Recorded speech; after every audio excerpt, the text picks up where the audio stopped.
Kami sungguh bersyukur, berterima kasih kepada Tuhan yang boleh memimpin dan menuntun kami, menggerakkan kami untuk belajar kebenaran firman Tuhan. Dan kami percaya ini bukan karena kami, tapi karena Tuhan ingin memberkati kami, menolong kami untuk semakin bertumbuh di dalam pengenalan kami akan Tuhan. Dan supaya dengan itu kami tidak mudah terombang-ambing dengan berbagai macam ajaran yang begitu rupa, yang bahkan bisa saja menyesatkan banyak orang. Berkati kami semua, mampukan kami belajar dengan baik, berikan kepada kami hati yang tidak ada bosan-bosannya untuk terus diisi dengan kebenaran firman-Mu. Berkatilah kami semua, dalam nama Yesus kami berdoa. Amin. Baik, kita masuk di bagian yang kedua dari pembahasan gereja Advent ya. Minggu lalu kita sudah belajar tentang sedikit pengenalan akan lahirnya gereja Masehi Advent hari ke-7. Dan kita juga sudah membahas satu yang sangat ditekankan oleh mereka, yaitu mempertahankan Sabat Perjanjian Lama, yaitu Sabtu. Dan kita sudah membahas bagaimana kita sudah memiliki berbagai macam argumentasi bahwa memang dengan terang benderang memang terjadi pergantian dari Sabat Yahudi kepada Sabat Kristen. Itu sesuatu yang memang harus kita terima berdasarkan kebenaran firman dan juga di dalam sejarah gereja. Memang sudah terjadi pergeseran atau pergantian dari Sabat Yahudi kepada Sabat Kristen, dari Sabat Sabtu kepada hari Minggu, dari Sabat hari ke-7 kepada hari pertama. Nah, malam hari ini kita akan membahas secara khusus keberatan-keberatan dari gereja Advent ya. Tentunya berkenaan dengan argumentasi-argumentasi Kristen secara umum yang memang meyakini ada perubahan Sabat dari Sabtu kepada Minggu. Mereka tentu tahu argumentasi-argumentasi yang kita punya. Dan tentu mereka tidak berdiam diri ya. Mereka juga berespon terhadap argumentasi-argumentasi yang kita punya. Nanti kita lihat responnya bagaimana dan kita akan menanggapinya. Ya, ini namanya adalah respon terhadap respon ya. Oke, kita akan langsung saja. Keberatan yang pertama dari mereka. Gereja Masehi Advent hari ke-7 ya. Mereka mencoba untuk menyanggah dengan memberikan pertanyaan, lalu mereka jawab sendiri kira-kira begitu ya. Mereka mengungkapkan pertanyaan begini, untuk berapa lama hari Sabat dimaksudkan untuk disucikan? Jadi mereka tanya, pengudusan hari Sabat itu untuk berapa lama sih? Lalu mereka mengatakan, hari Sabat itu disucikan sampai selama-lamanya, kata mereka. Tentu Sabat yang mereka pikirkan adalah Sabtu tadi itu ya. Jadi untuk berapa lama Sabat Sabtu itu dimaksudkan disucikan? Mereka mengatakan untuk selama-lamanya, yang artinya tidak boleh ada diganti itu. Mereka punya konsep itu berlangsung selama-lamanya. Karena itu mengganti Sabat Sabtu kepada Minggu adalah sebuah kesalahan. Ya. Mereka menggunakan ayat di dalam Yesaya pasal 66 ayat 22 dan 23. Ini ayat yang mereka kemukakan untuk menguatkan argumentasi bahwa Sabat Sabtu itu berlangsung selama-lamanya dan tidak pernah boleh diganti. Yesaya 66 ayat 22 dan 23. Sebab sama seperti langit yang baru dan bumi yang baru yang akan kujadikan itu tinggal tetap di hadapanku, demikianlah firman Tuhan, demikianlah keturunanmu dan namamu akan tinggal tetap. Bulan berganti bulan dan sabat berganti sabat, maka seluruh umat manusia akan datang untuk sujud menyembah di hadapanku, firman Tuhan. Bagaimana kalau orang Advent Datangi saudara lalu kasih argumentasi ini. Kamu itu sudah salah kamu. Ganti Sabat Sabtu kepada Minggu itu salah. Karena Alkitab mengatakan bahwa Sabat Sabtu itu ditetapkan untuk dilakukan, dikuduskan, disucikan selama-lamanya. Ini loh dasarnya ini. Mau jawab apa? Sebelum kunci jawabannya keluar. Jadi menurut mereka Yesaya 66 ayat 22 dan 23 merupakan ayat yang membicarakan penyucian Sabat untuk selama-lamanya. Itu klaimnya mereka. Sekali lagi ya, kalau kita berhadapan dengan argumentasi yang model begini, kita harus berani mempertanyakannya. Betulkah Yesaya 66 ini berbicara tentang Sabat untuk selama-lamanya? Jadi kita harus berani juga mempertanyakan klaimnya mereka pada waktu mereka mengutip ayat. Coba perhatikan, apakah memang membicarakan tentang kekudusan Sabat untuk selama-lamanya, kedua ayat ini?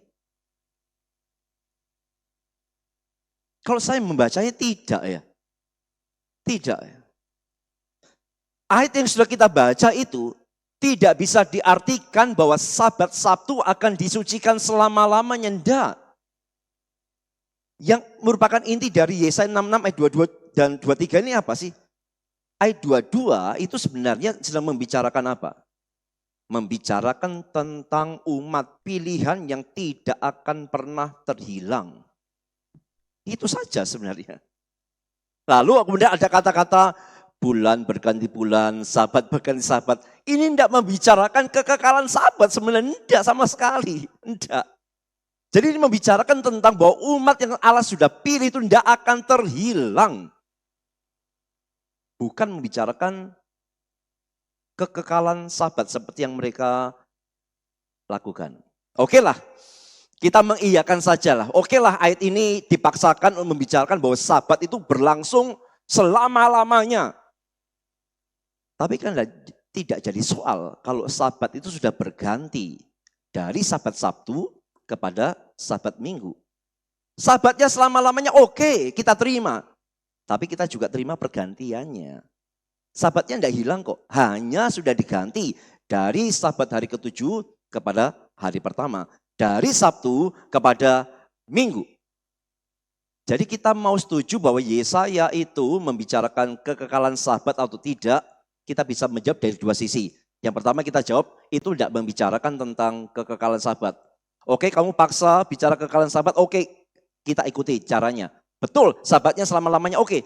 Tapi sabat selama-lamanya tidak pernah menentang perubahan dari sabat Sabtu kepada sabat Minggu. Toh sabatnya selama-lamanya toh. Lalu kita memberikan contoh begini. Di dalam PL, itu ada yang namanya sunat, itu juga ditetapkan selama-lamanya. Di dalam PL, itu juga ada perjamuan Paskah dilakukan selama-lamanya. Tapi perhatikan, bukankah itu dalam perjanjian baru sudah diubah? Sunatnya diubah jadi apa? Ayo yang kami selalu ikut. Sunatnya diubah jadi apa? Baptisan. Perjamuan Paskahnya diubah jadi apa? Perjamuan kudus. Nah ketika sunat jadi baptisan, apakah berarti sunatnya tidak selama-lamanya? Selama-lamanya, hanya bentuknya beda sudah. Perjamuan kudus, perjamuan Paskah, apakah tidak selama-lamanya? Selama-lamanya, hanya bentuknya beda jadi perjamuan kudus. Selama-lamanya hanya ada perubahan. Kalau sunatnya dikatakan selama-lamanya, toh berubah jadi baptisan. Perjamuan Paskah selama-lamanya, toh berubah jadi perjamuan kudus. Apa susahnya untuk menerima sabat selama-lamanya? Tapi terjadi perubahan dari Sabtu kepada sabat Minggu. Toh ternyata faktanya terjadi perubahan semacam itu kok dari PL dan dari PP. Sekarang kita lihat buktinya bahwa sunat dan perjamuan Paskah itu memang ditujukan untuk selama-lamanya ya. Kita lihat tentang sunat dulu. Kejadian 17 ayat 7, 9 dan 13. Aku akan mengadakan perjanjian antara aku dan engkau serta keturunanmu turun-temurun menjadi perjanjian yang kekal. Supaya aku menjadi Allahmu dan Allah keturunanmu. Lagi firman Allah kepada Abraham, dari pihakmu, engkau harus memegang perjanjianku, engkau dan keturunanmu turun-temurun. Orang yang lahir di rumahmu dan orang yang engkau beli dengan uang harus disunat, maka dalam dagingmu lah perjanjianku itu menjadi perjanjian yang kekal. Pertanyaannya, apakah orang Advent mengharuskan sunat? Saya pikir tidak. Setahu saya mereka juga setuju kok bahwa sunat ini sudah berganti dengan baptisan.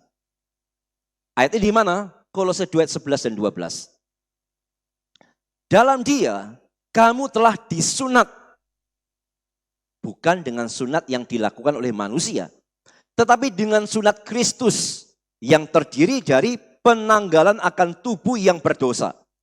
Karena dengan Dia kamu dikuburkan dalam baptisan, dan di dalam Dia kamu turut dibangkitkan juga oleh kepercayaanmu kepada kerja kuasa Allah yang telah membangkitkan Dia dari antara orang mati. Alkitab menyatakan sunat dalam PL yang dikatakan kekal selama-lamanya. Toh dalam PB sudah digantikan dengan baptisan.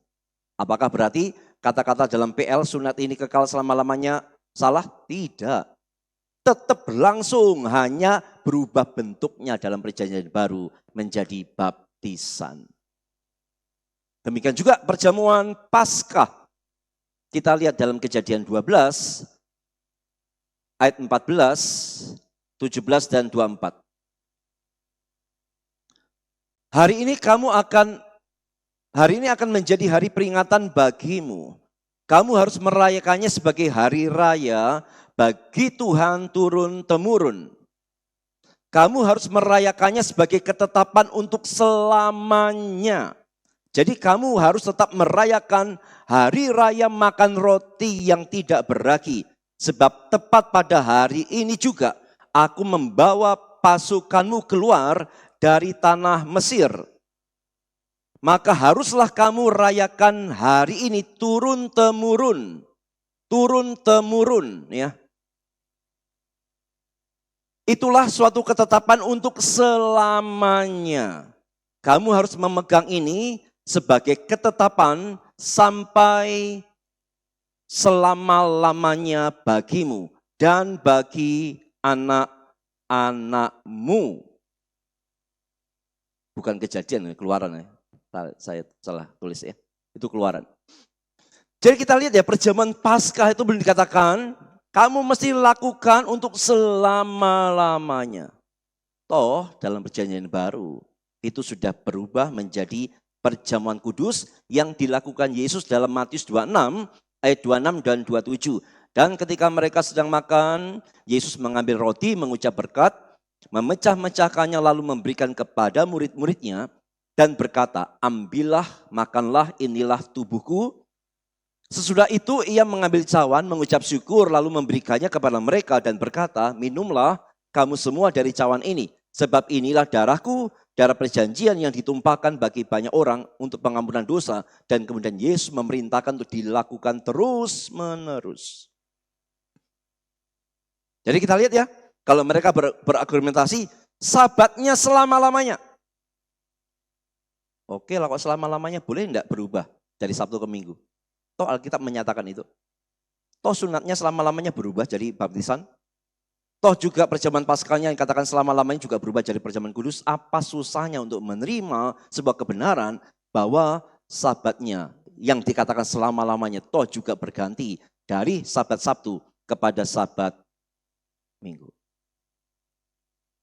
Ya, jadi sekali lagi ya, kalau ketemu dengan argumentasi model begini, ketika dikatakan Kristen itu salah ya, Kristen secara umum itu salah karena sudah mengganti sabat dari Sabtu ke Minggu. Karena Alkitab mengatakan selama-lamanya, cara jawabnya semacam ini. Paham enggak? Paham ya? Kok ragu-ragu ya? Ya nanti nonton YouTube lagi ya. Oke, kita lanjut keberatan mereka yang kedua. Mereka mengatakan begini. Pada hari apa sih biasanya Yesus itu beribadah? Kita tahu arah pertanyaan ini, kita tahu ya arahnya apa ya. Pada hari apa sih Yesus beribadah? Sabat. Sabatnya hari apa? Sabtu. Nah, kamu salah. Yesus ibadah Sabtu. Kamu kok Minggu? Kamu tidak ikuti teladan Yesus. Lukas 4 ayat 16. Ia datang ke Nazaret, tempat ia dibesarkan. Dan menurut kebiasaannya pada hari Sabat, tentu Sabtu ini ya, ia masuk ke rumah ibadat, lalu berdiri hendak membaca dari Alkitab. Mereka mengatakan, lihat Yesus Tuhan dan juga teladan kita. Dia ibadah hari Sabtu, mengapakah kamu ibadah hari Minggu? Bertobatlah, kira-kira begitu ya. Kita jawab bagaimana? Maka langsung kita usulkan ke majelis. Majelis, sudah salah kita ini majelis. Ya. Keliru kita ini ya. Yesus ibadah hari Sabtu kok kita Minggu ini. Salah kita ini. Tidak ikuti teladan Yesus gitu. Gimana jawabnya?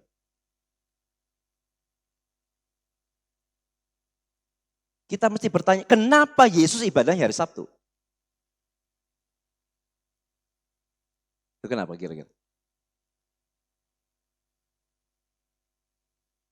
Iya, sederhana aja. Yesus memang orang Yahudi. Dan dia sudah menggenapi Taurat. Ya wajar ibadah hari Sabtu. Kalau dia ibadah hari Minggu aneh malahan. Aneh kalau dia ibadah hari Minggu sendirian. Aneh itu.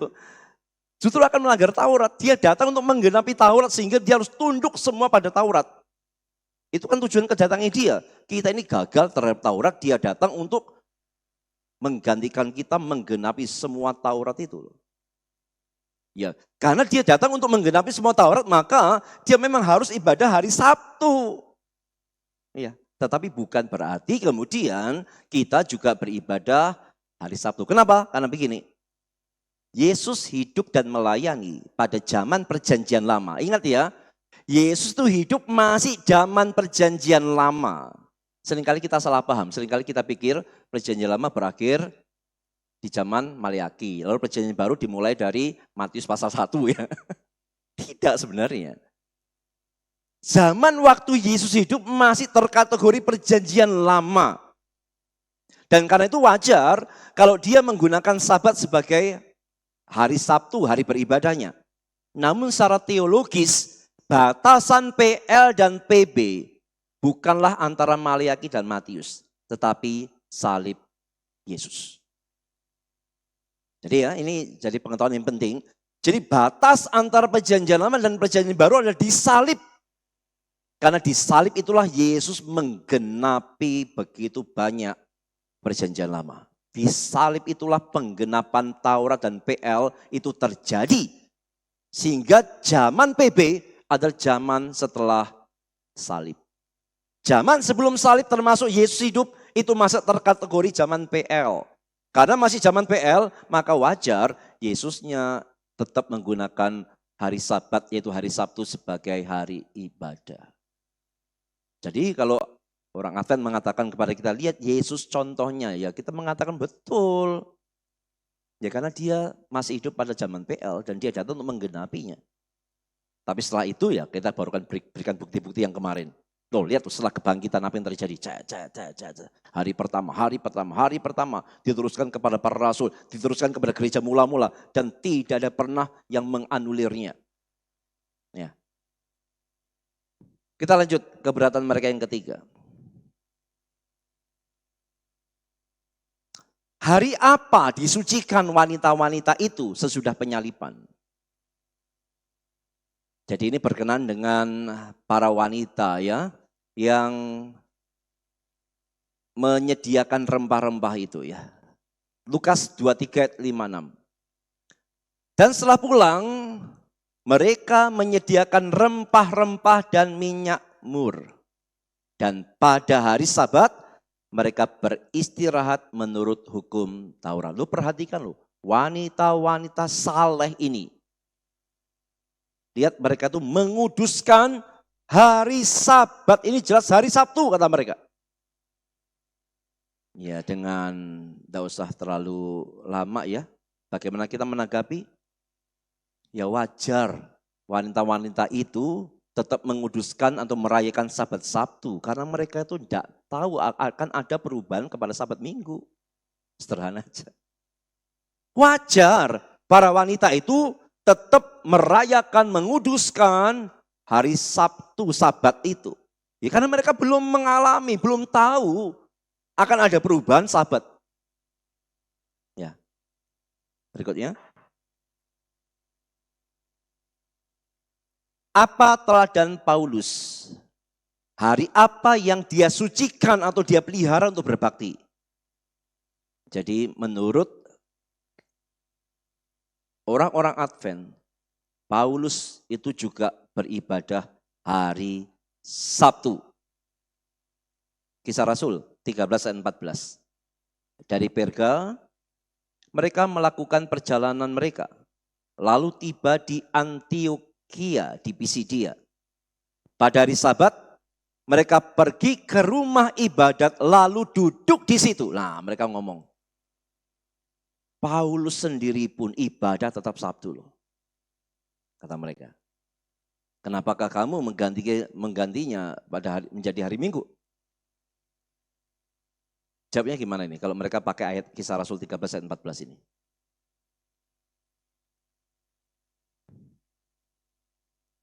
Ya, gimana jawabnya? Ya benar ya, pada hari Sabat mereka pergi ke rumah ibadat lalu duduk di situ. Betul, pada Sabat Sabtu Paulus pergi ke rumah ibadat itu betul. Tapi kita harus kritis. Dia datang ke situ untuk beribadah atau untuk ngapain? Iya. Paulus pergi ke sinagog, bait Allah dan lain sebagainya pada hari Sabtu, pada hari Sabat Yahudi, bukan untuk beribadah, bukan untuk berbakti, tetapi untuk memberitakan Injil. Kalau Paulus yang datang hari Minggu ya tidak ada orang di situ. Maka Paulus sengaja datang ke sinagog, ke bait Allah dan lain-lain, tempat di mana orang-orang Yahudi berkumpul. Dia datang ke sana untuk memberitakan Injil. Bukan untuk niat beribadah seperti apa yang dipikirkan oleh orang-orang dari Advent. Ya. Berikutnya, mereka kembali tetap menyoroti Paulus ya. Apa yang dilakukan Paulus pada hari-hari kerja dibandingkan hari Sabat? Mereka mengutip Kisah Rasul 18 ayat 3 dan 4. Kira-kira apa yang dilakukan Paulus pada hari-hari kerja? Dan karena mereka melakukan pekerjaan yang sama, ia tinggal bersama-sama dengan mereka. Mereka bekerja bersama-sama karena mereka sama-sama tukang kemah. Dan setiap hari Sabat, Paulus berbicara dalam rumah ibadat dan berusaha meyakinkan orang-orang Yahudi dan orang-orang Yunani. Lalu mereka memberikan catatan begini. Kebiasaan Paulus adalah berbakti atau beribadah pada hari Sabat, lalu mencari nafkah pada hari lainnya. Jadi mereka punya konsep, Paulus itu ibadahnya hari Sabat Sabtu, lalu hari Minggu sampai Jumat Paulus bekerja cari duit, cari nafkah. Ayatnya mana? Mereka kasih ayat Kisah Rasul 18 ayat 3 dan 4. Jawabnya bagaimana? Lagi-lagi perhatikan ayat yang diberi. Apakah ayat ini itu menunjukkan atau menyimpulkan bahwa Paulus itu ibadah hari Sabtu, lalu hari Minggu sampai Jumat dia bekerja? Ngomong begitu enggak ayatnya? Tidak. Ayatnya hanya menjelaskan apa? Ini loh pekerjaan Paulus, yaitu pekerjaannya apa? Tukang kemah. Lalu dikatakan Paulus hari Sabat itu datang ke rumah ibadat untuk apa? Meyakinkan, memberitakan Injil justru. Bukan beribadah.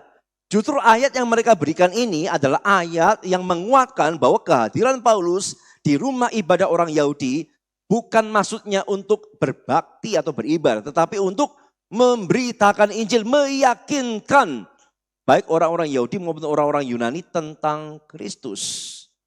Jadi Paulus berapologetik di sana dan dia memberitakan Injil di sana, dan karena itu dia hadir di sana pada hari Sabtu di mana orang-orang itu berkumpul.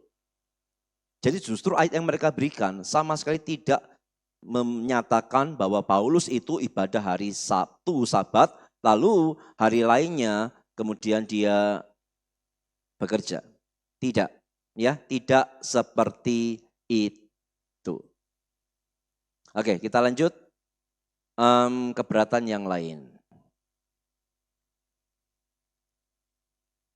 Mereka langsung ke inti ya dalam bagian ini ya. Kalian mengatakan sudah terjadi perubahan Sabat Sabtu ke Sabat Minggu. Mereka langsung tanya ini ya.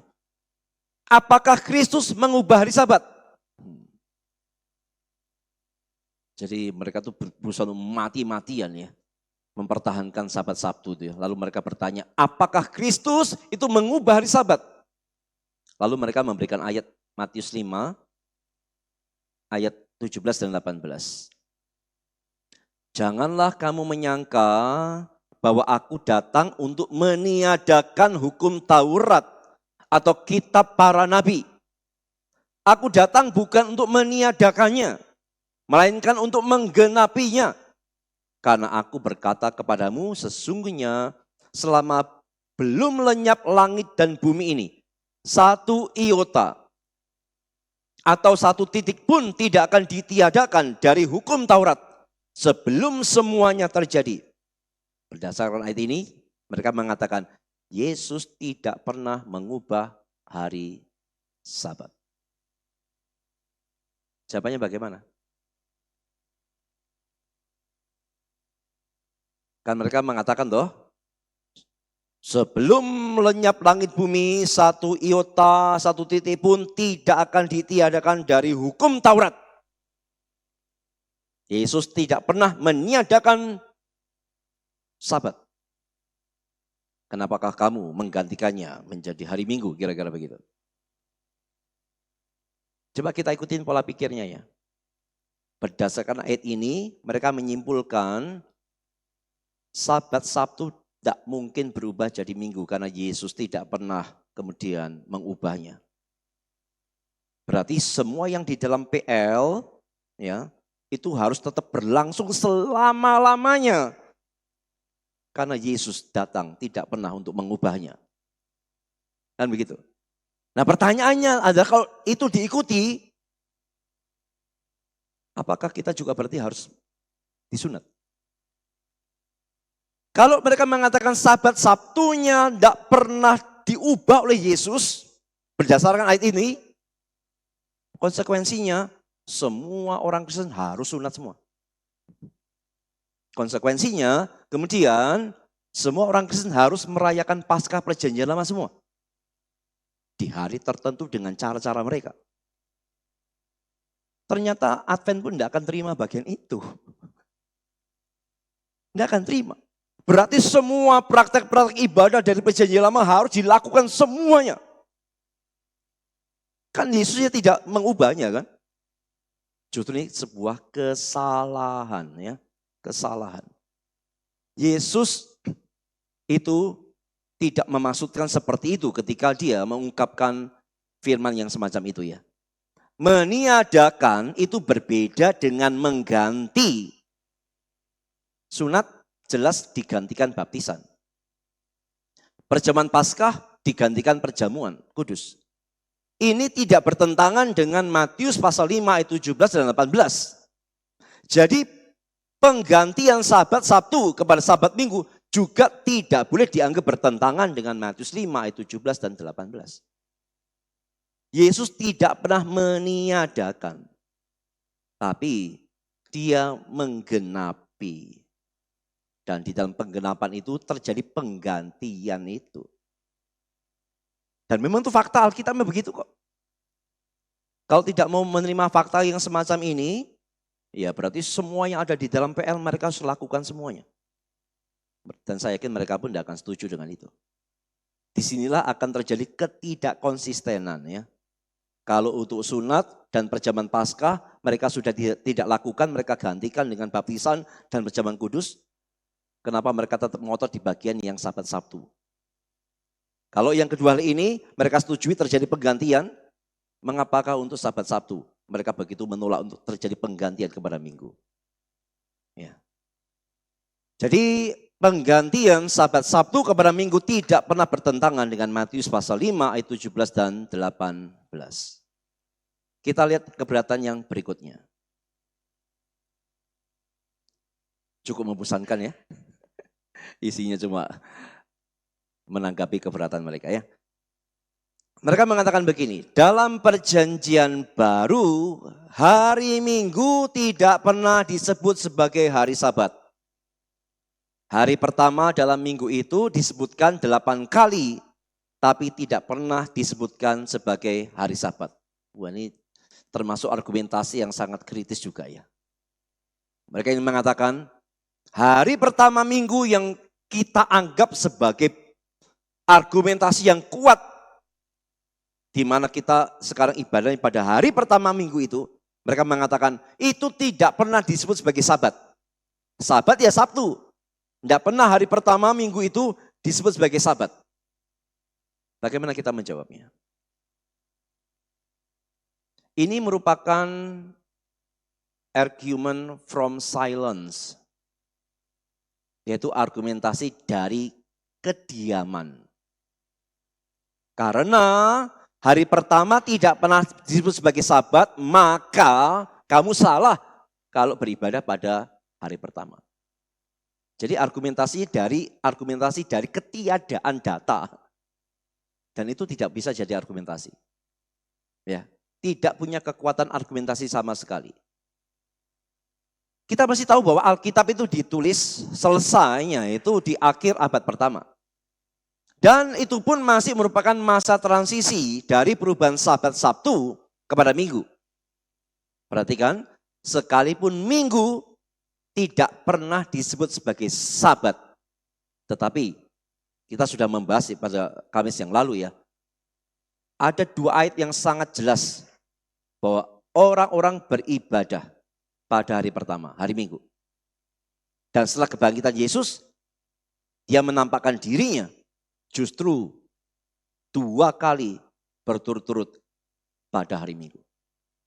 Ini semacam menjawab ya, seperti yang kita contohkan pada Kamis lalu ya. Di mana ada ayat yang mengatakan Tritunggal. Karena Alkitab tidak ada tulis Tritunggal, berarti kamu salah loh kalau ngomong Allah itu Tritunggal. Kan tidak bisa begitu juga. Istilah Tritunggalnya tidak ada, tetapi ajarannya sangat terang benderang di sana. Sama, tidak ada di dalam Alkitab hari pertama disebut sebagai Sabat. Memang tidak ada. Tapi terangnya berbagai macam peristiwa bahwa setelah kebangkitan, para rasul orang percaya beribadah pada hari pertama. Termasuk waktu Yesus menampakkan dirinya dan dia memilih hari pertama. Itu satu indikasi yang jelas sekali bahwa memang Tuhan menghendaki terjadinya pergeseran atau penggantian dari Sabat Sabtu kepada Sabat Minggu. Tidak mesti ada istilahnya yang jelas baru kita percaya itu ajaran yang benar. Tidak. Tanpa ada istilah, tapi kalau ajarannya terang benderang, kita mesti mengakuinya sebagai kebenaran ya. Jadi tidak adanya hari pertama sebagai hari Sabat disebutkan bukan berarti bahwa hari pertama sebagai Sabat itu bukanlah kebenaran. Bukan begitu. Kita lanjutkan keberatan yang lainnya. Mereka mengcounter mengatakan begini. Ayat mana yang mencatat satu-satunya pertemuan agama dalam perjanjian baru yang diadakan pada hari pertama dalam minggu itu?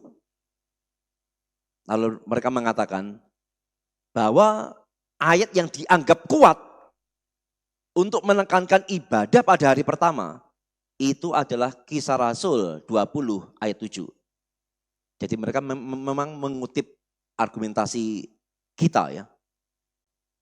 Bahwa salah satu dasar terjadinya perubahan Sabat Sabtu kepada Minggu itu adalah Kisah Rasul 20 ayat 7. Pada hari pertama dalam minggu itu, ketika kami berkumpul untuk memecah-mecahkan roti, Paulus berbicara dengan saudara-saudara di situ. karena ia bermaksud untuk berangkat pada keesokan harinya. Pembicaraan itu berlangsung sampai tengah malam. Nah, perhatikan, terhadap salah satu ayat yang menjadi dasar perubahan Sabat Sabtu kepada Minggu, terhadap ayat ini mereka melakukan penyerangan. Mereka menyerangnya bagaimana?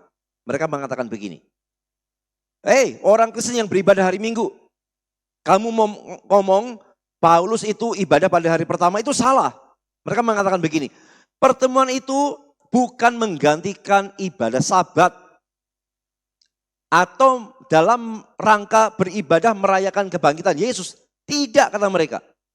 Maksud pertemuan itu adalah karena Paulus bermaksud untuk berangkat pada keesokan harinya. Jadi pertemuan itu adalah semacam perpisahan untuk Paulus.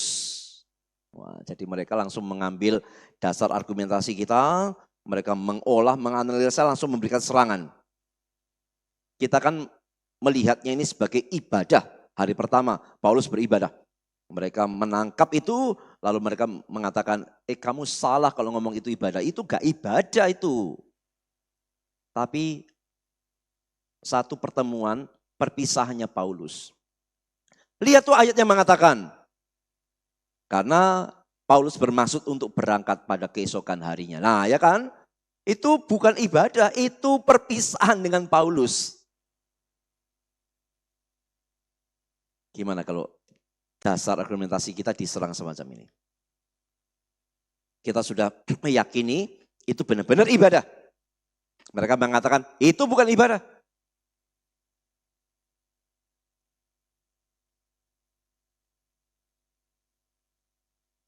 Kita lihat ayat yang ke-6. Mereka menyoroti ayat ke-7 ya. Sekarang kita tambahkan ayat yang ke-6. Tetapi sesudah hari raya roti tidak beragi, kami berlayar dari Filipi dan 4 hari kemudian sampailah kami di Troas. Di Troas ya. Dan bertemu dengan mereka. Di situ di mana? Troas. Di Troas itulah kami tinggal berapa hari? 7 hari lamanya. Perhatikan, Paulus mengatakan sampai di Troas, dan di Troas mereka tinggal 7 hari lamanya.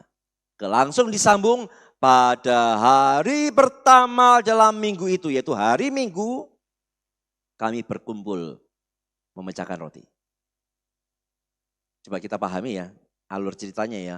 Kami berangkat. Kami tiba di Troas. Dan di Troas itu kami tinggal 7 hari. Langsung Paulus ngomong, pada hari pertama minggu itu kami berkumpul memecahkan roti. Kita pasti menangkapnya, ini menekankan ibadah hari pertama. Jelas konsepnya begitu. Ya, perhatikan. Ayat 6b mengatakan bahwa mereka tinggal di Troas itu 7 hari lamanya. Tidak diceritakan sama sekali mereka melakukan ibadah pada hari Sabat Sabtu. Tidak ada. Justru ditekankan mereka mengadakan pertemuan justru pada hari pertama minggu itu. Jadi penekanan ayat ini bukanlah tentang perpisahan Paulus, tapi pertemuan hari pertama itu loh penekanannya. Kemudian setelah itu Paulus pamit gitu loh. Lah mereka tidak mau tahu, mereka anggap penekanannya adalah Paulus yang pamitan. Mereka tidak menghubungkan sebuah dua narasi semacam ini. Berangkat sampai Troas, tinggal seminggu, stop. Tidak membicarakan ibadah Sabat Sabtu sama sekali. Lalu langsung disambung hari pertama minggu itu.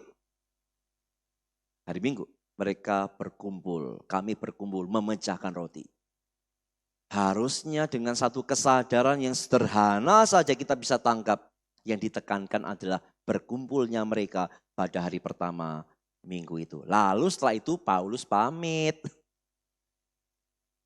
Jadi yang tidak ditekankan, mereka tekankan. Yang harusnya ditekankan, mereka tidak tekankan. Ya, itu jawabannya semacam itu ya. Masih ada ya.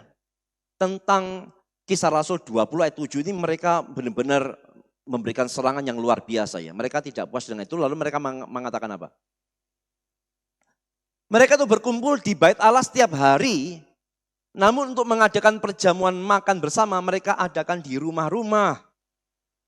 Makanan orang-orang di Timur Tengah adalah roti. Jadi kata memecah-mecahkan roti itu artinya makan bersama. Dan bukan mengadakan perjamuan kudus, kata mereka.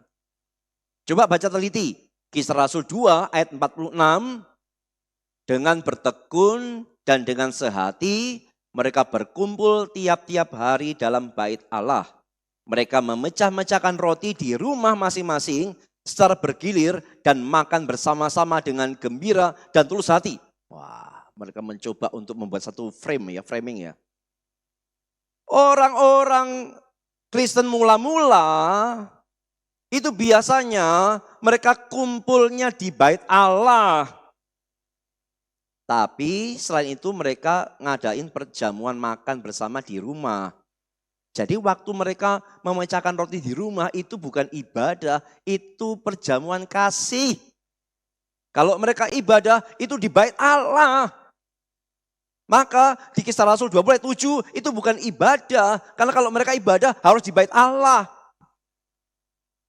Baru kalau mereka ke rumah-rumah, mereka memecahkan roti, itu bukan perjamuan. Itu makan-makan, pesta-pesta. Ya, perjamuan kasih. Mereka mengatakan itu. Lalu mereka menyimpulkan berarti Kisah Rasul 20 ayat 7 itu bukan ibadah.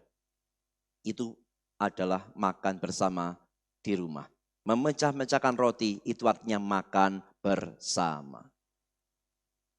Bagaimana kita nanggapinya? Kata memecah-mecahkan roti, bagi mereka itu hanya punya satu arti. Tapi kita menolak.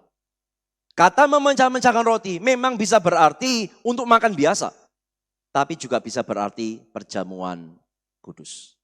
Sekali lagi, kata memecah-mecahkan roti itu memang bisa berarti makan biasa, ya. Tapi juga bisa menunjuk pada perjamuan kudus. Dan itu biasa dilakukan dalam acara ibadah. Jadi perjamuan kudus dulu, setelah itu mereka perjamuan kasih. Ini cocok diterapkan di gereja kita ya. Perjamuan kudus dulu, habis ibadah perjamuan kasih. Mereka lakukan itu loh gereja mula-mula ya. Jadi memecahkan roti tidak hanya satu makna makan bersama, tidak. Bisa punya makna perjamuan kudus, bisa punya makna perjamuan kasih. Perhatikan di Kisah Rasul 20 itu. Itu terjadi 2 kali pemecahan roti. Ya. Mereka ini memang sengaja ya, cuma menampilkan ayat 7. Perhatikan ayat 11, kita lihat ternyata terjadi dua kali pemecahan roti. Ayat 7, pada hari pertama dalam minggu itu, ketika kami berkumpul untuk memecah-mecahkan roti. Paulus berbicara dengan saudara-saudara situ, karena ia bermaksud untuk berangkat pada keesokan harinya. Ini keterangan aja, ini bukan penekanan ya. Pembicaraan itu berlangsung sampai tengah malam. Ayat 11 perhatikan, setelah kembali di ruang atas, Paulus memecah-mecahkan roti lalu makan. Habis makan, masih lama lagi ia berbicara sampai fajar menyingsing. Kemudian ia berangkat. Bukan satu kali pemecahan roti. Nah coba perhatikan ya, jadi di dalam satu kisah di Troas itu, ya di rumah itu, dikatakan ada 2 kali memecahkan roti. Apakah ini membicarakan makan-makan semuanya? Kalau bagi orang Advent kan memecahkan roti bukan perjamuan, bukan perjamuan kudus, makan biasa. Apakah ini artinya makan-makan semuanya? Jadi awalnya Paulus makan-makan, wow. Habis itu ke ruang atas makan-makan lagi begitu. Enggak. Memecah-mecahkan roti ayat ke-7 itu perjamuan kudus. Baru ayat 11 itu perjamuan kasih. Jadi memecahkan roti bukan hanya punya satu makna, tapi punya 2 makna. Perjamuan kudus dan perjamuan kasih. Nah tadi kan mereka ngomong, waktu mereka kumpul di rumah itu pasti bukan ibadah. Kalau ibadah itu mereka pasti di bait Allah. Antara mereka ini tidak tahu atau pura-pura tidak tahu atau ingin apa ya? Menekankan sesuatu yang salah ya.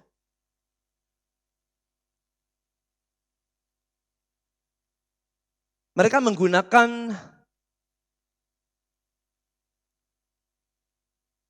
ayat Kisah Rasul 20 ayat 7 ya. Untuk mengatakan ini pasti bukan ibadah. Karena itu dilakukan di rumah. Kalau ibadah harusnya ke bait Allah. Ada yang aneh enggak dengan pernyataan mereka ini? Jadi di Troas itu, di rumah itu pasti bukan ibadah. Karena kalau ibadah mereka harus ke bait Allah. Ada yang aneh dengan klaimnya mereka ini? Aneh, kenapa aneh? Bait Allah di mana?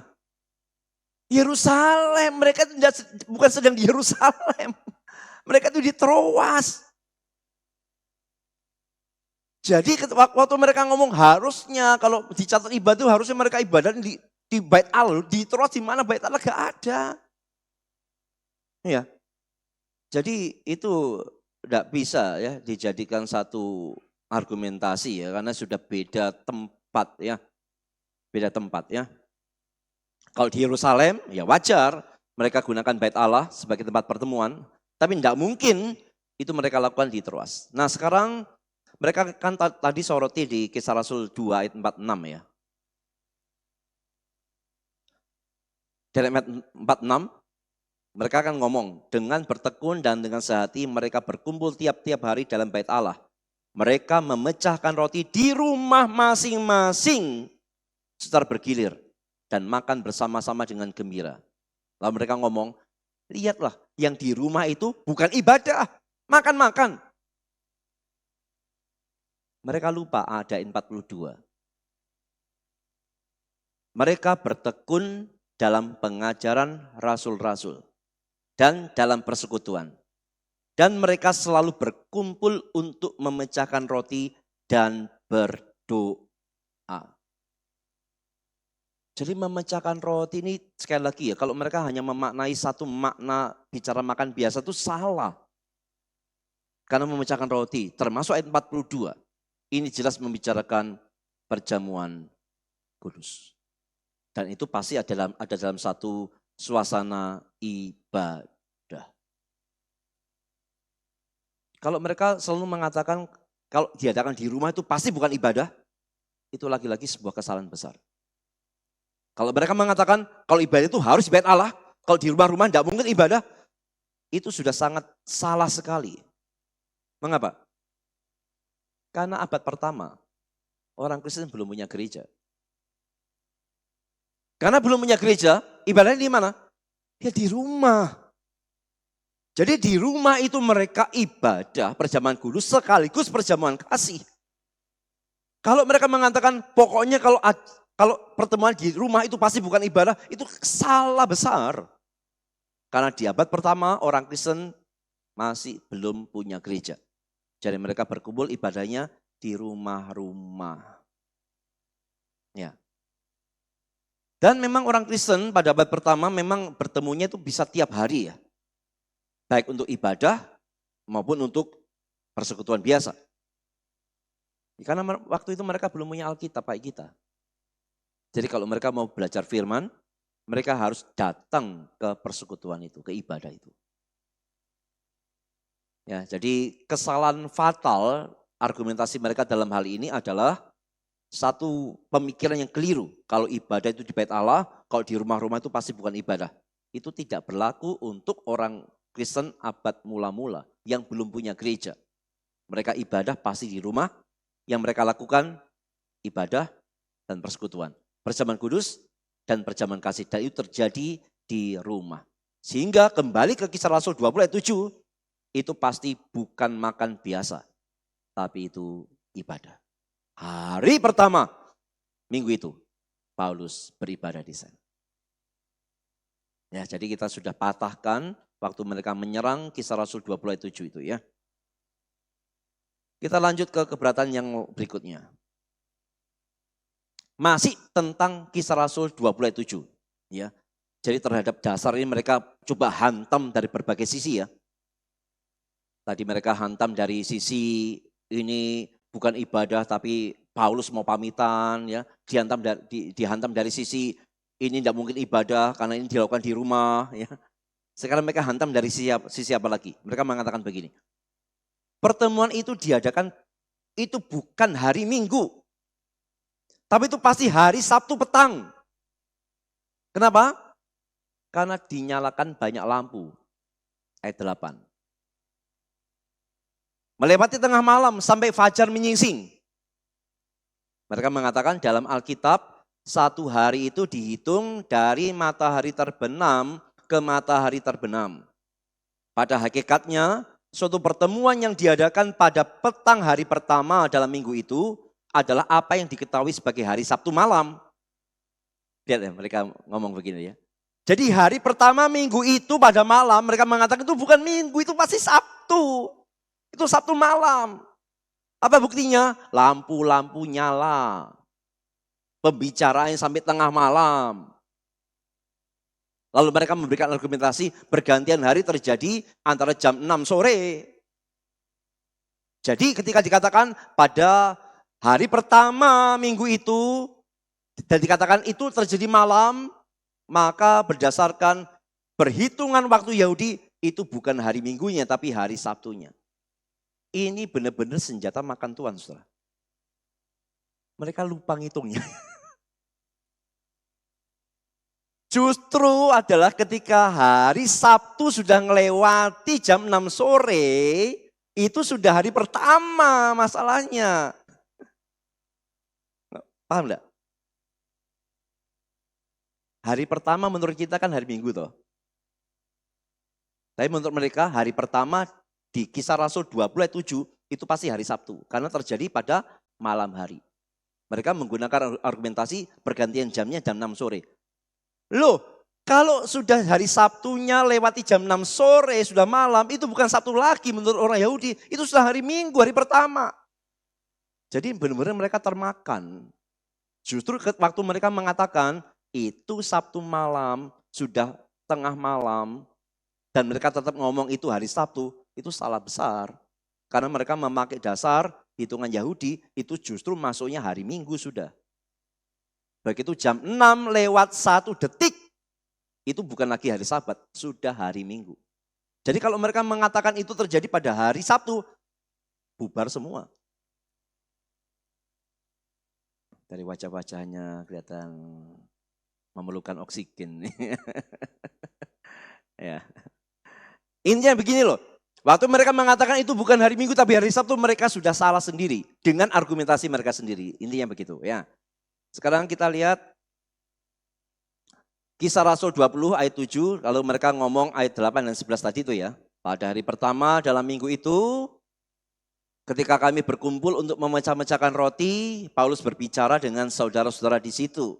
Karena ia bermaksud untuk berangkat pada keesokan harinya. Pembicaraan itu berlangsung sampai tengah malam. Pemikiran kita ini terjadi minggu malam pemikiran kita. Tapi mereka ngomong apa? Berdasarkan ayat 8. Di ruang atas di mana kami berkumpul dinyalakan banyak lampu. Oh, berarti ini Sabtu malam. Bukan minggu malam. Jadi Paulus tetap ibadahnya hari Sabtu malam. Bukan minggu malam. Seandainya pun benar itu minggu malam, berdasarkan hitungan Yahudi itu bukan lagi hari Sabtu, itu sudah hari Minggu. Karena sudah lewati jam 6 sore. Ayat 11, setelah kembali ke ruang atas, Paulus memecah-mecahkan roti lalu makan. Habis makan ia masih lama lagi, ia berbicara sampai fajar menyingsing, kemudian ia berangkat. Menurut kita, berarti Paulus ini berangkat hari apa?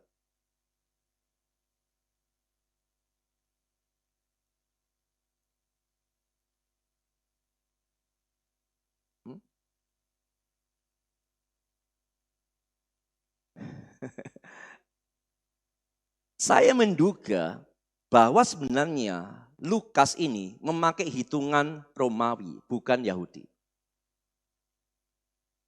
Kalau hitungan Romawi, berarti Paulus perginya itu sudah di Senin subuh. Sudah. Kita akan buktikan bahwa kemungkinan besar perhitungan waktunya itu adalah perhitungan waktu Romawi, bukan Yahudi. Kita bandingkan Yohanes 20 ayat 1 dan 19. Pada hari pertama minggu itu, pagi-pagi benar. Jadi pada hari pertama minggu itu, pagi-pagi benar, ketika hari masih gelap, pergilah Maria Magdalena ke kubur itu dan ia melihat bahwa batu telah diambil dari kubur. Ketika hari sudah malam, pada hari pertama minggu itu, jadi harinya sama ya, cuma ada pagi lalu ada malam. Ketika hari sudah malam pada hari pertama minggu itu, berkumpullah murid-murid Yesus di satu tempat dengan pintu-pintu yang terkunci. Karena mereka takut kepada orang-orang Yahudi. Pada waktu itu datanglah Yesus dan berdiri di tengah-tengah mereka dan berkata, damai sejahtera bagi kamu. Dengan melihat caranya Yohanes memakai semacam ini, lebih cocok kalau Yohanes ini sedang menggunakan perhitungan waktu Romawi, bukan Yahudi. Perhitungan waktu Romawi ya seperti kita ya. Pergantian harinya di jam 00 dan 12 tengah malam. Maka jelas di sini bahwa kata-kata ketika hari sudah malam pada hari pertama minggu itu dalam ayat 19 tidak menunjuk pada Sabtu malam. Tapi benar-benar menunjuk pada minggu malam. Maka harusnya dalam Kisah Rasul 20 ayat 7 dapat dipastikan bahwa itu terjadi juga pada hari Minggu malam, bukan Sabtu malam.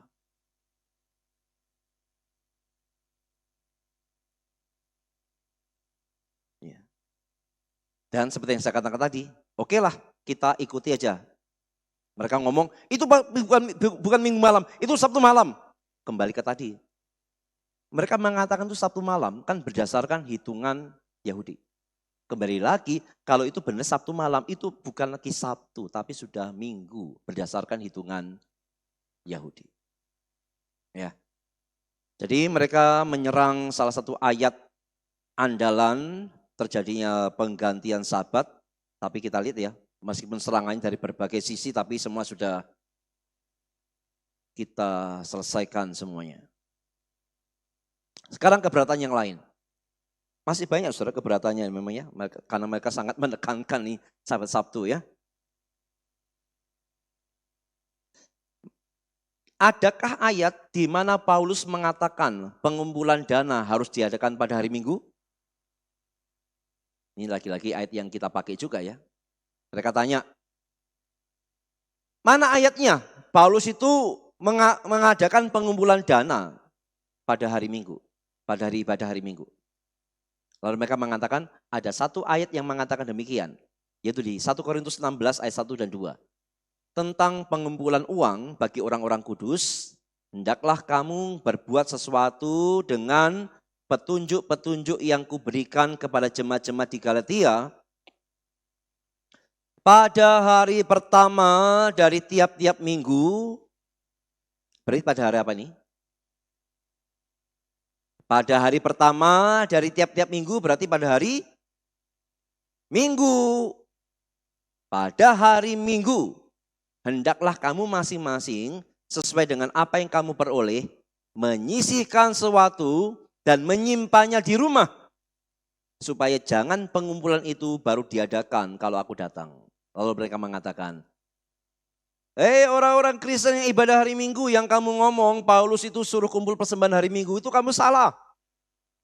Karena hari Minggu Paulus ngomongnya apa? Suruh simpan uang di rumah, bukan di gereja. Wah, dengan yakin mereka memakai ayat ini.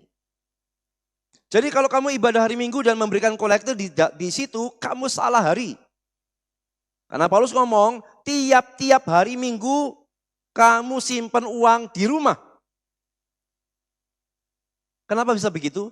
Mereka punya cara pikir begini, cukup menarik.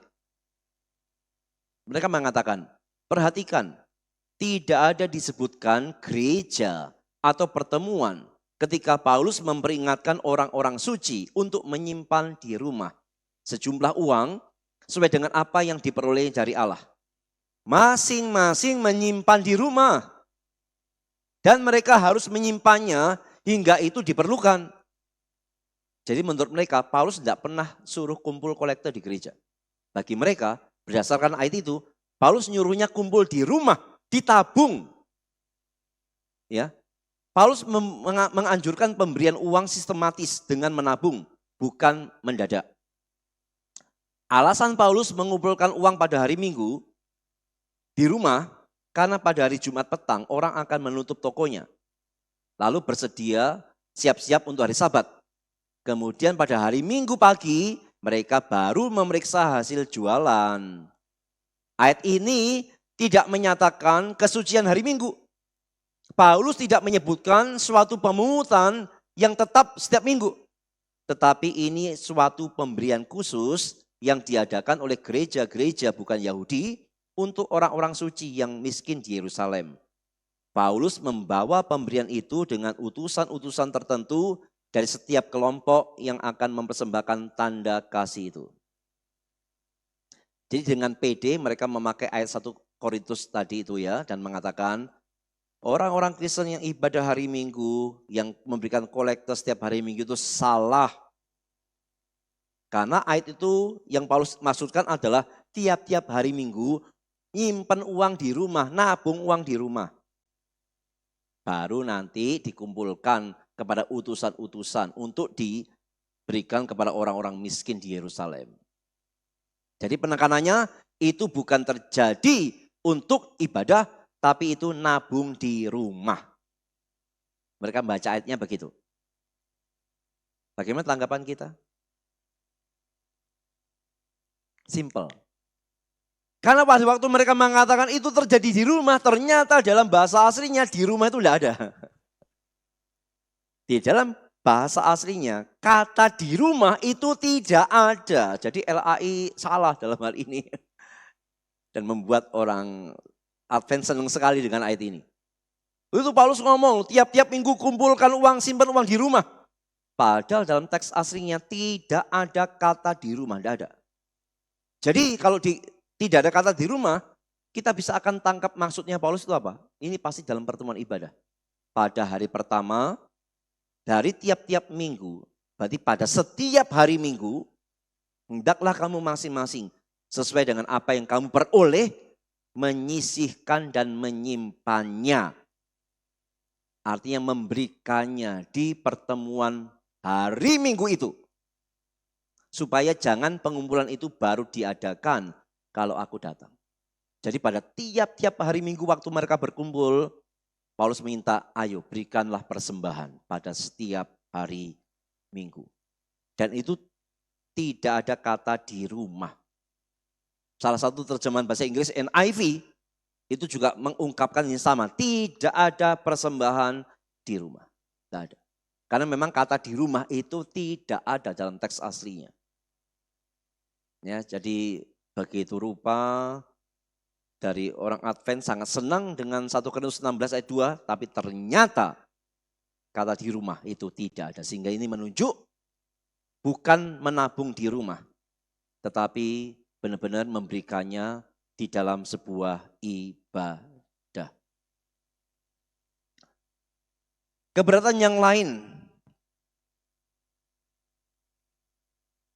Mengapa murid-murid itu berkumpul bersama-sama pada petang hari pertama? Nah, kan mereka sudah tahu ya, dasarnya kita menerima pengubahan Sabat Sabtu kepada Sabat Minggu adalah karena Yesus menampakkan dirinya pada waktu mereka berkumpul pada hari Minggu. Ya, 2 ayat terakhir di mana hari pertama disebutkan, itu dalam Yohanes 20 ayat 1 dan 19 yang mengatakan, pada hari pertama minggu itu, pagi-pagi benar ketika hari masih gelap, pergilah Maria Magdalena ke kubur itu, dan ia melihat bahwa batu telah diambil dari kubur. Ketika hari sudah malam, pada hari pertama minggu itu, berkumpullah murid-murid Yesus di suatu tempat dengan pintu-pintu yang terkunci. Karena mereka takut kepada orang-orang Yahudi. Pada waktu itu datanglah Yesus dan berdiri di tengah-tengah mereka dan berkata, damai sejahtera bagi kamu. Lalu mereka memberikan catatan begini. Pada ayat pertama, Yohanes hanya mengulangi apa yang telah dituliskan penulis Injil yang lain. Ayat 19 menunjukkan bahwa murid-murid itu berkumpul dan pintu ditutup dan dipalang karena takut kepada orang-orang Yahudi. Mereka di situ bukan untuk merayakan kebangkitan. Walaupun mereka tahu Yesus tidak ada dalam kubur. Mereka di situ itu karena takut. Mereka itu tidak percaya bahwa Yesus itu telah bangkit. Jadi kan mereka sudah menangkap ya salah satu argumentasi mengapa terjadi penggantian Sabat Sabtu kepada Minggu adalah Yesus menampakkan diri kepada para murid yang berkumpul pada hari Minggu. Lalu mereka menyerang dan mengatakan, murid-murid itu berkumpul pada hari Minggu itu, mereka kunci rumahnya. Itu bukan karena merayakan kebangkitan Yesus.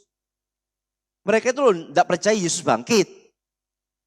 Jadi kamu salah katanya. Gimana jawabnya? Ingat ya bahwa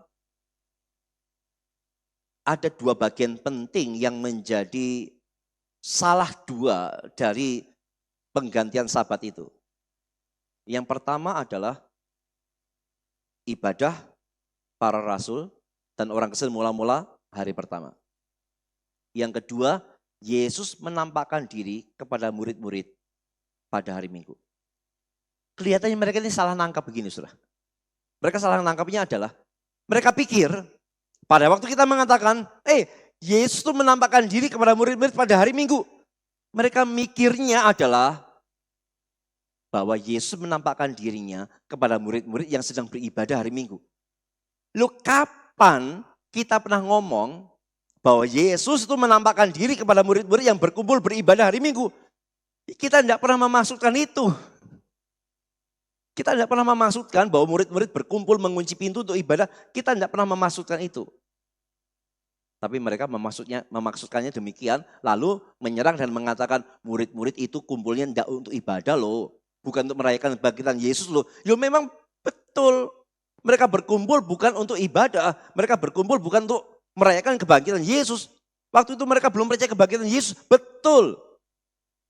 Tetapi yang kita tekankan bukan murid-murid berkumpul untuk ibadahnya. Tetapi Yesusnya yang menampakkan dirinya pada hari Minggu. Di sini sudah semacam terjadi satu kekacauan. Menangkap argumentasi orang lain salah-salah ya. Mereka mengungkapkan sesuatu yang tidak pernah kita maksudkan, kira-kira begitu. Ya. Yang ditekankan dalam Yohanes 20 itu bukan tindakan berkumpul atau tujuan berkumpul, tidak. Tetapi yang ditekankan adalah hari yang dipilih Yesus untuk menghadirkan dirinya. Yesus memilih pada hari Minggu. Ya. Argumentasi yang keberapa ini? Keberatan yang, masih banyak ya, sabar ya.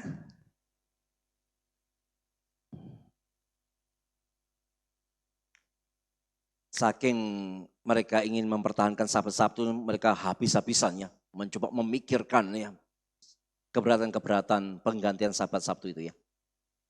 Mereka mengatakan begini, menurut Matius, apa hubungan antara hari Sabat dan hari pertama dalam minggu itu? Mereka menjawabnya begini, dari Matius 28 ayat 1. Setelah hari Sabat lewat, menjelang menyingsingnya fajar, pada hari pertama minggu itu, pergilah Maria Magdalena dan Maria yang lain menengok kubur itu. Sekarang berdasarkan Matius 28 ini, mereka mengatakan begini. Matius menyebutkan 2 hari. Satu disebut hari Sabat. Satu lagi disebutkan hari pertama dari minggu itu. Hari Sabat datang sebelum hari pertama. Tidak ada anjuran untuk mengubah hari Sabat. Umumnya menurut dugaan, Injil Matius ditulis kira-kira 30 tahun sesudah penyaliban. Dan Matius masih menyebut hari Sabat sebagai hari ke-7. Ngerti tidak maksudnya mereka argumentasinya? Ini cukup cerdas argumentasi ini, saudara. Matius, menurut mereka, Matius itu mencatat Injil itu menurut mereka diperkirakan 30 tahun setelah kebangkitan Yesus. Meskipun ini dipersoalkan ya, apakah benar selama itu ya. Anggap aja benar dah. Jadi setelah Yesus bangkit, 30 tahun kemudian Matius mencatat. Nah pada waktu mencatat, ternyata Matius itu masih mencatat 2 hari ini. Hari Sabat Sabtu dan hari pertama Minggu. Berarti dalam pemikiran Matius, hari Sabat itu hari ke-7 atau hari pertama? Berdasarkan Matius 28 ini loh, waktu Matius mencatat 30 tahun setelah kebangkitan Yesus, waktu Matius mencatat hari Sabat, hari pertama Minggu, berarti bagi Matius yang mencatat 30 tahun setelah kebangkitan, menurut Matius hari Sabat itu hari ke-7 atau hari pertama? Hari ke-7. Dan karena itu mereka mengatakan Matius pun tidak pernah mengubah hari ke-7 menjadi hari pertama. Mengapakah lulu orang pada ini ya? Ngubahnya. Cerdas. Argumentasinya cerdas. Jawabnya bagaimana?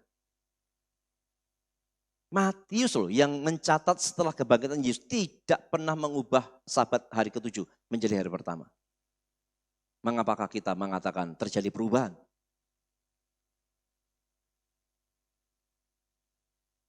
Kita tidak boleh kalah cerdas. Ya. Begini jawabannya. Matius memang menuliskan Injilnya jauh setelah kenaikan Yesus ke surga. Ya perhatikan ini kuncinya. Tetapi pada waktu ia menuliskan peristiwa yang terjadi pada masa lampau. Paulus menggunakan istilah itu menurut pengertian masa lampau itu. Jadi sama sekali tidak berarti bahwa pada waktu menuliskan Injilnya, Matius masih mempercayai Sabat Sabtu. Paham? Kembali lagi ya. Mereka kan ngomong nih, setelah Yesus naik, itu kan mereka perkirakan 30 tahun kemudian Matius mencatat Injilnya. Dan waktu Matius mencatat, Matius pasal 28 ayat 1, Matius kan mengungkapkan, ini hari Sabat, ini hari pertama Minggu. Berarti waktu Matius menulis setelah 30 tahun Yesus naik, di dalam pemikiran Matius, hari Sabat itu hari ke-7 tidak pernah berubah jadi hari pertama. Kenapa lulu orang tuh mengubahnya dari hari pertama? Maka jawabannya adalah betul sekali Matius mencatat berapa puluh tahun setelah kenaikan Yesus. Betul sekali Matius masih membedakan hari Sabat dan hari pertama. Tapi waktu Matius mencatat perbedaan hari Sabat dan hari pertama, itu dalam pemikiran yang lampau. Matius lagi mencatat itu peristiwanya terjadi pada masa yang lampau. Jadi Matius mencatatnya dengan pengertian yang lampau, bukan pengertian waktu dia hidup. Pada waktu mencatat itu loh. Jadi Matius mencatat hari Sabat dan hari pertama berdasarkan pengertian itu pada masa lampau. Tidak berarti pada waktu Matius menulis dia tidak lagi dia masih meyakini Sabat Sabtu. Karena Matius mencatatnya berdasarkan pengertian waktu lampau. Bukan berarti dia mempercayai. Paulus itu sepertinya hanya menceritakan sejarah. Bukan berarti dia sudah atau tetap memegang Sabat Sabtu. Tidak, dia hanya menceritakan sejarah masa lampaunya. Ada hari Sabat, ada hari pertama. Ya, jadi Paulus itu membicarakan masa lampau. Meskipun itu ditulis pada puluhan tahun setelah kenaikan Yesus. Oke lah. Kalau kita ikuti cara pikirnya Advent dalam berargumentasi. Kan mereka ngomong, tuh buktinya Matius yang hidup setelah kenaikan Yesus membedakan hari Sabat dan hari pertama. Kalau argumentasi ini diikuti, maka harus disimpulkan berarti Matius berdasarkan tulisan-tulisannya itu juga harus mengharuskan kita ibadahnya itu di sinagog atau bait Allah. Karena Matius mencatat puluhan tahun setelah kebangkitan Yesus, Matius masih mencatat Yesus ibadah di bait Allah. Yesus berbakti di sinagog. Kalau begitu, kita pun harus berbakti di bait Allah. Kita pun harus berbakti di sinagog. Karena Matius itu tidak pernah mengubah ibadah dari bait Allah dari sinagog menjadi gereja. Itu kalau mau ikuti cara pikirnya, cara argumentasinya. Dan saya yakin argumentasi ini tidak mungkin akan diaminkan oleh orang Advent. Jadi kita bisa menyerang dengan memakai cara pikir mereka juga ya. Injil Matius ditulis setelah kenaikan Yesus. Waktu ditulis setelah kenaikan Yesus, Matius mencatat Yesus ibadah di sinagog. Yesus ibadah di bait Allah. Tidak pernah dikatakan di gereja. Kalau ikuti cara pikirnya mereka, berarti kita pun sekarang harus ibadah di sinagog atau bait Allah. Dan itu tidak mungkin terjadi. Kenapa? Ya karena waktu Matius menulis, dia sedang menulis masa lampau. Dulu Yesus ibadah di sinagog. Dulu Yesus ibadah di bait Allah. Bukan berarti Matius memaksudkan kamu jangan ibadah di gereja. Bukan itu maksudnya Matius. Matius hanya mencatat peristiwa yang lampau. Termasuk tentang Sabat dan hari pertama itu, Matius sedang mencatat hal yang lampau. Bukan berarti dia masih memegang Sabat Sabtu. Ya, kiranya Tuhan menolong kita semua ya. Oke, kita lanjut. Lanjut lagi, ada berapa keberatan lagi? 1, 2, 3, 4. Ya, masih ada 4 keberatan lagi.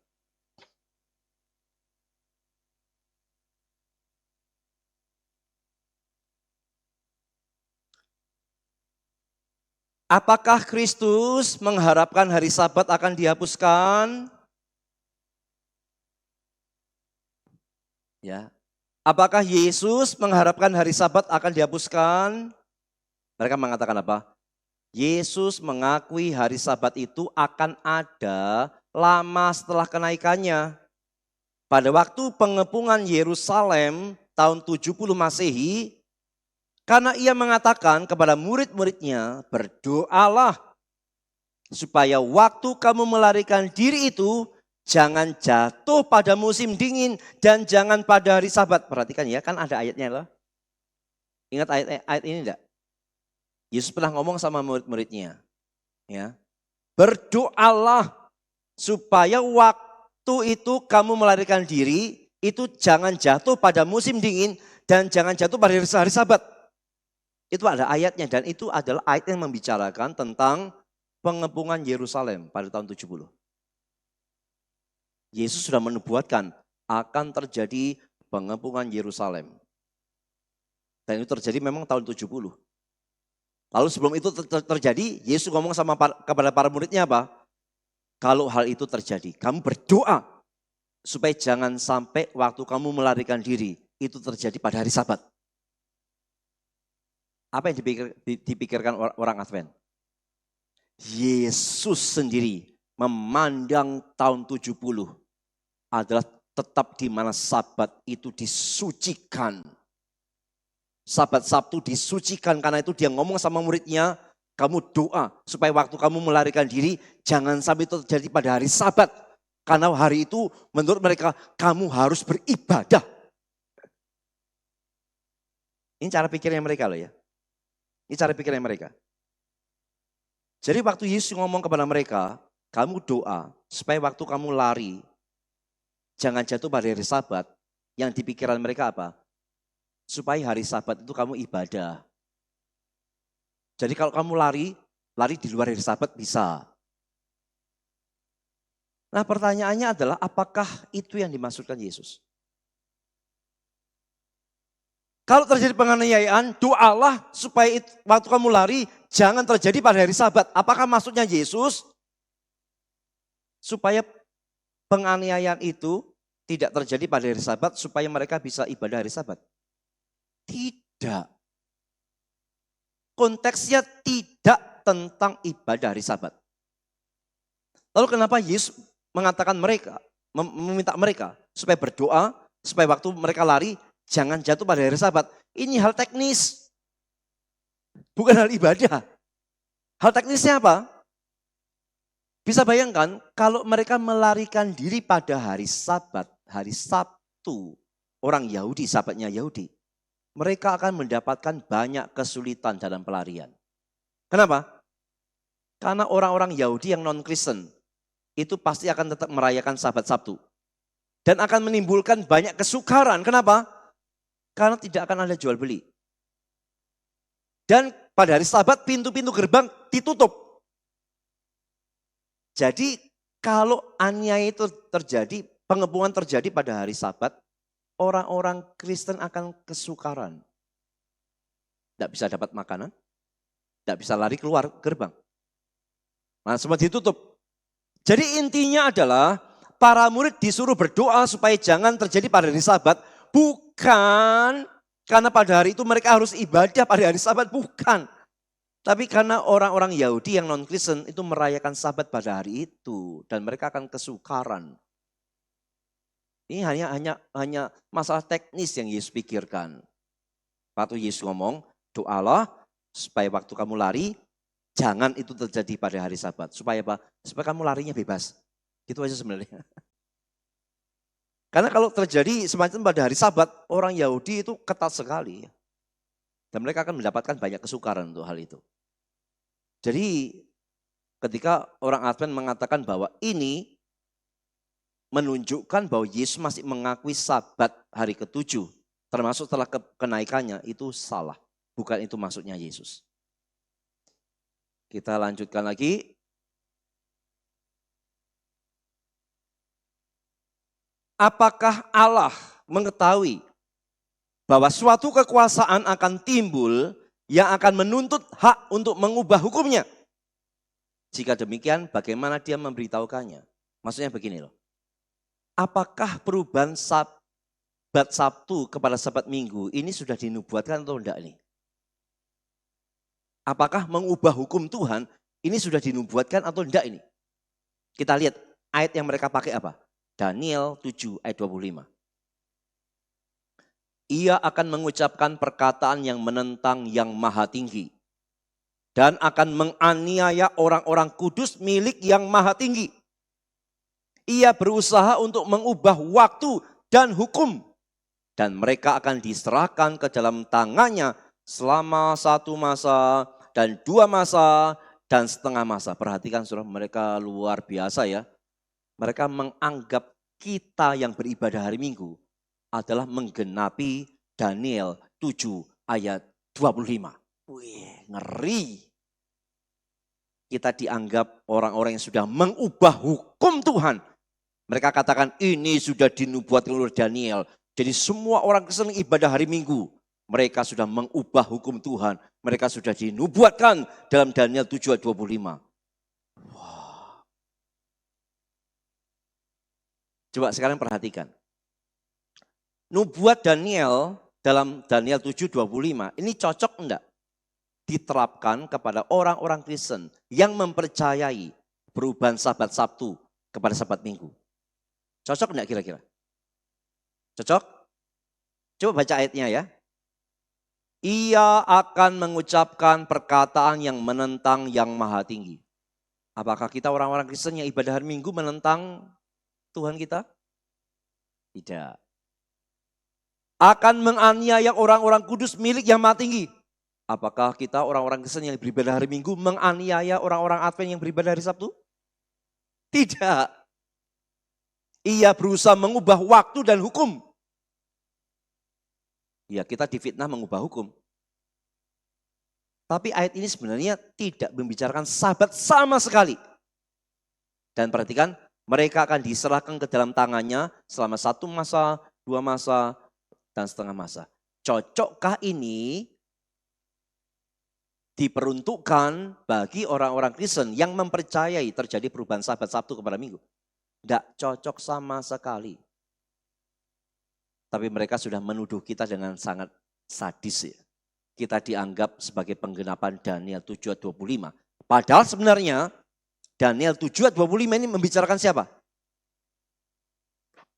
Antikristus. Ini membicarakan penguasa dunia itu loh, yang akan muncul suatu hari nanti. Sang antikristus yang akan menganiaya orang-orang percaya. Jadi tidak membicarakan orang-orang Kristen yang mempercayai penggantian Sabat Sabtu kepada Minggu.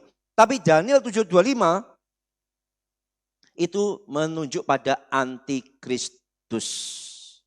Ya, tadi dikatakan mengucapkan perkataan yang menentang yang maha tinggi, menganiaya orang-orang kudus. Ini tentang antikristus, bukan tentang orang-orang Kristen yang beribadah hari Minggu. Kecuali kalau mereka menganggap kita sebagai antikristus, ya beda lagi. Ngeri kalau begitu. Dan perhatikan, tidak ada dasar untuk mengatakan waktu dalam Daniel 7 itu menunjuk pada hari Sabat. Dan perhatikan lagi, dan bagian itu hanya mengatakan apa? Berusaha untuk mengubah. Kita perhatikan ya ayatnya tadi ya. Ia berusaha untuk mengubah waktu dan hukum. Berusaha mengubah, apakah berarti berhasil mengubah? Tidak berhasil mengubah, jadi tidak cocok loh. Kalau mereka menerapkan Daniel 7:25 kepada kita yang percaya pengubahan Sabat Sabtu kepada Minggu, tidak cocok dengan ayat ini. Karena ayat ini mengatakan ia berusaha mengubah hukum dan waktu. Kita orang-orang Kristen bukan berusaha mengubah. Kita mempercayai perubahan yang sudah terjadi. Di Daniel, ini hanya berusaha untuk mengubah. Tidak cocok dengan realita dan fakta kita menerima pengubahan Sabat.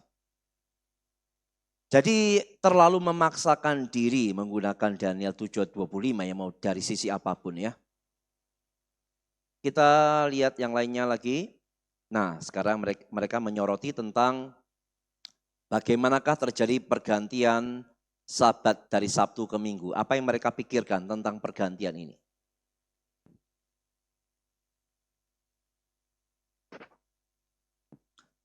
Bagaimanakah terjadi perubahan dari hari kebaktian dari Sabtu menjadi Minggu? Kecil sekali ya.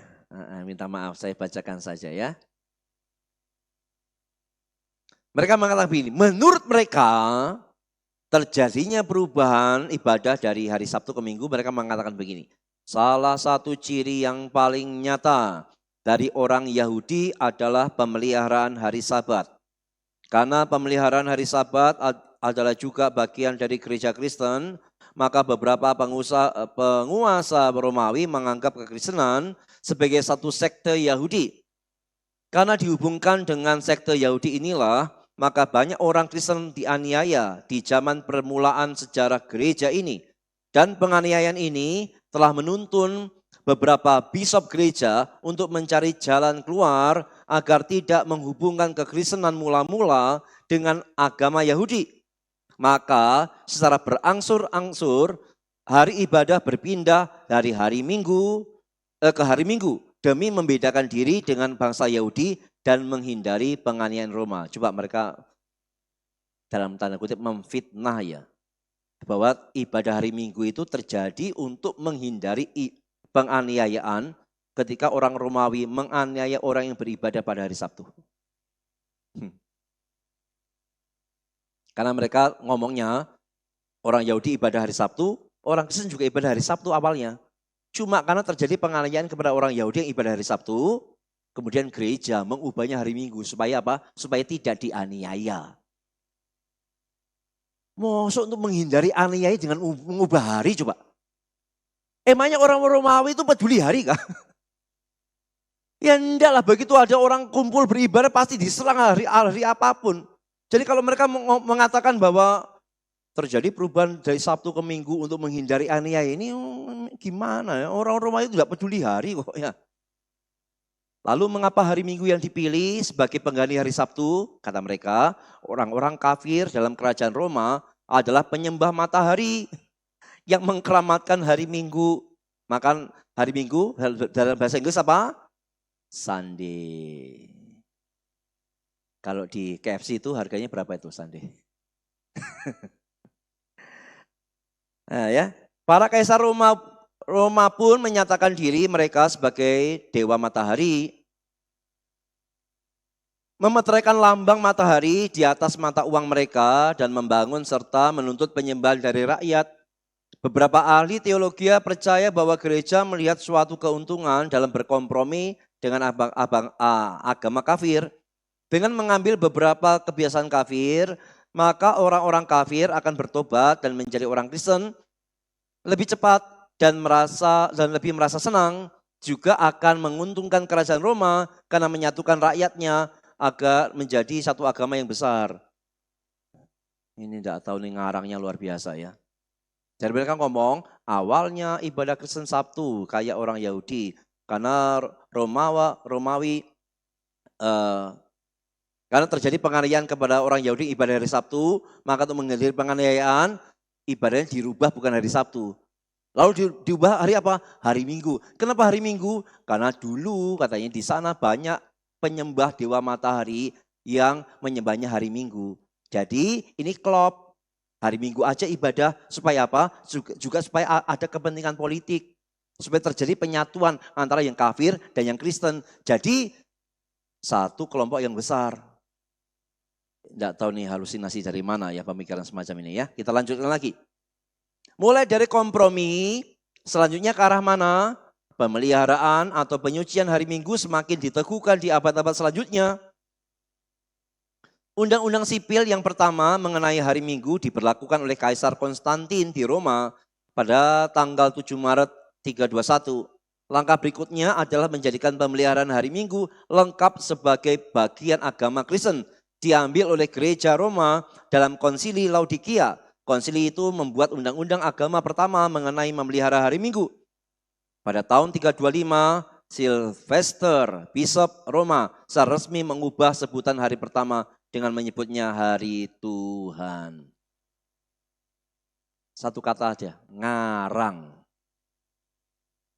Satu tuduhan yang tak berdasar ya, yang ngomong mestinya Sabtu karena takut dianiaya jadi Minggu. Kenapa Minggu? Karena kompromi dengan penyembah dewa matahari. Setelah kompromi, kemudian disahkan oleh gereja. Makanya sekarang orang-orang Kristen mereka itu ibadah hari Minggu. Waduh, tak benar ya. Jangan percaya ya. Dongeng dari mereka itu ya. Perubahan Sabat dari Sabtu ke Minggu bukan karena cerita dongengnya mereka itu. Tidak. Tapi perubahan Sabat dari Sabtu ke Minggu sudah terjadi sangat awal. Jauh sebelum zaman Konstantin abad keempat. Itu pada abad kedua, bahkan sudah pada abad pertama. Dalam kisah 20 ayat 7 dan 1 Korintus 16, itu sudah terjadi ibadah hari Minggu. Ibadah hari Minggu sudah terjadi. Konstantin itu hanya mengesahkan apa yang sudah ada. Ya, dan secara resmi menjadikan hari Minggu sebagai hari libur. Jadi Konstantin itu mengesahkannya, itu bukan baru tapi yang sudah ada disahkan. Dan kemudian mengesahkan hari Minggu sebagai hari libur. Bukan mengesahkan hari Minggu sebagai hari ibadah, bukan. Alkitab tidak pernah menggunakan istilah Sunday, tidak pernah. Tapi Alkitab selalu memakai istilah hari pertama minggu itu. Jadi tidak ada kaitan dengan tuduhan kompromi dengan dewa matahari. Tidak ada sama sekali. Itu fitnah sebenarnya. Kalau dikatakan hari Minggu itu bisa terjadi karena kompromi dengan penyembah dewa matahari. Itu fitnah yang kejam. Ya, itu hanya argumentasi yang dicari-cari. Sekarang kita lihat keberatan yang terakhir. Ya, pegel juga. Yang terakhir ya. Nah sekarang setelah mereka menuduh latar belakang ibadah Minggu, sekarang siapa lagi yang mereka tuduh? Ketika berabad-abad kemudian lahir reformasi Protestan. Bagaimana dengan hari Sabat? Martin Luther berkata. Wah, sekarang mereka pakai nama Martin Luther ya. Mereka, para paus menyatakan perubahan hari Sabat menjadi hari Tuhan. Bertentangan kelihatannya dengan 10 hukum. Dan mereka tidak memiliki contoh lain kecuali perubahan hari Sabat itu. Mereka tentunya memerlukan kekuasaan gereja yang sangat besar karena mencabut salah satu perintah 10 hukum itu. Jadi lihat ya, mereka menganggap Luther atau Martin Luther itu menyalahkan gereja yang sudah mengubah hari Sabat Sabtu kepada Sabat Minggu. Pertanyaannya, benarkah Martin Luther itu tidak setuju terhadap perubahan Sabat Sabtu kepada Minggu? Mereka kan ujungnya begitu loh, Martin Luther saja loh. Itu tokoh Protestan kita. Dia itu menentang loh perubahan Sabat Sabtu kepada Minggu. Tadi saya langsung tanya ChatGPT, saudara. Benarkah Martin Luther menentang atau tidak setuju perubahan Sabtu kepada Minggu? Dan ChatGPT mengatakan apa? Martin Luther tidak menentangnya sama sekali. Lagi-lagi ngarang dan ini memfitnah Martin Luther loh mereka ini, saudara. Martin Luther gak pernah menentang. Kalau begitu apa yang ditentang Luther sebenarnya? Yang ditentang Luther adalah menyalahkan gereja Roma Katolik yang menyatakan bahwa perubahan Sabat Sabtu kepada Minggu dilakukan atas otoritas gereja. Ini yang ditentang Luther, bukan perubahan Sabatnya, tapi yang ditentang adalah klaimnya gereja Roma Katolik yang mengatakan Sabat Sabtu berubah jadi Sabat Minggu. Itu berdasarkan otoritas gereja. Disinilah Luther menentang. Kenapa? Karena bagi Luther, gereja tidak boleh ada di atas Alkitab. Luther sendiri menganggap gereja tidak punya otoritas seperti itu. Sabat diubah dari Sabtu ke Minggu berdasarkan otoritas Alkitab, bukan klaim dari gereja Roma Katolik. Ini karena kami, maka kita pindahkan Sabat Sabtu kepada Minggu. Jadi yang ditentang Luther bukan perubahan Sabat Sabtu kepada Minggu, tidak. Tapi ditentang adalah klaimnya gereja Roma Katolik yang mengklaim bahwa perubahan itu terjadi atas otoritas mereka. Disitulah Martin Luther protes. Bukan otoritas kalian, tapi otoritas kitab suci. Ya, berbagai macam cara dipakai oleh orang-orang Advent ya. Bahkan termasuk untuk membelokkan pernyataan Martin Luther. Sekali lagi, Martin Luther tidak pernah keberatan dan tidak pernah menentang pergantian Sabat Sabtu kepada Sabat Minggu. Ya, begitulah kisah malam hari ini, berbagai keberatan terhadap perubahan Sabat Sabtu kepada Minggu dan kita sudah mencoba menjawabnya semua ya. Jadi intinya perubahan Sabat Sabtu kepada Minggu itu sah. Tok gitu. Oke, silakan kalau ada yang mau tanya. Bulan depan kita akan bicarakan topik yang lain ya. Tentang Sabat kita sudah selesaikan. Bulan depan kita akan bicarakan topik yang lain. Tentang doktrin mereka yang lain ya. Tidak ada lah ya, sudah tutup aja ya. Ayo kita doa ya. Kelihatannya juga pusing kok ya mikirinnya ya. Menjawab keberatan ya. Oke kita doa. Tuhan terima kasih, kami bersyukur Tuhan menuntun kami belajar pada malam hari ini. Dengan segala keterbatasan kami, mampukan kami untuk bisa tetap menyimpulkan kebenaran yang ada bahwa kami beribadah pada hari Minggu bukanlah sebuah kesalahan, tapi sudah tepat sebagaimana yang dimaksudkan oleh Alkitab, oleh Engkau sendiri. Dan kiranya dengan apa yang kami kerjakan pada malam hari ini, menjawab berbagai keberatan dari kelompok Advent yang terus mempertahankan Sabat Sabtu. Kami juga semakin diteguhkan iman kami. Dan kiranya Tuhan menolong kami juga bisa menjadi berkat bagi mereka yang masih ragu terhadap kebenaran perubahan Sabat Sabtu kepada Minggu. Berkati kami, berikan terus kesetiaan untuk kami melanjutkan pelajaran pada bulan yang akan datang. Tuhan tuntun dan berkatilah kami semua. Kami bersyukur dan mengakhiri kelas malam ini. Dalam nama Yesus kami berdoa. Amin. Selamat malam.